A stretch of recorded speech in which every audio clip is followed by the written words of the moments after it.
Hello guys, আসসালামু আলাইকুম। সকাল সকাল দেখো দুটো মোরগ নিয়ে বসে পড়েছে। তো এটা হচ্ছে আমার মায়ের বাড়ির ওখানে। এই যে দেখতেই পাচ্ছ দুটো মোরগ দেশি, তাও আবার ভাবতে পারছো কতটা টেস্টি হবে আজকের খাওয়া দাওয়া।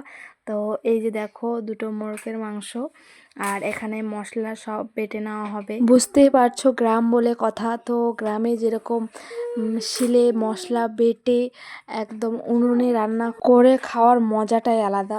তো যারা গ্রামে থাকে তারা একমাত্র জানে। তো দেখো এবার সব কিছু মশলা দিয়ে কষিয়ে নেওয়া হচ্ছে, তারপর পরে গরম জল এখানে দিয়ে দেওয়া হয়েছে। এবার জলটা শুকিয়ে আসলে ভালো করে কষিয়ে রান্না হয়ে যাবে আমাদের লাল লাল ঝাল ঝাল মোরগ। তো এই যে দেখো দেশি মোরগের ঝোল আর আমাকে দেওয়ার জন্য চলে এসেছে। আর আমি এবার আমারগুলো সব কিছু গুছিয়ে নিয়ে নিয়েছি, এবার বাড়ি চলে এসেছি। এই যে দেখো এখানে দিয়েছে পায়েস, আর এই যে রয়েছে মোরগ দেশি। তো দেখো তামিম এখানে দেখা দিচ্ছে যে এই যে লেগ পিস, তো দুটো লেগ পিস দিয়েছে। শুনেই তো ও খুব খুশি হয়ে গেছে। আর এখানে দিয়েছে 1 বোতল খাঁটি দুধ গরুর।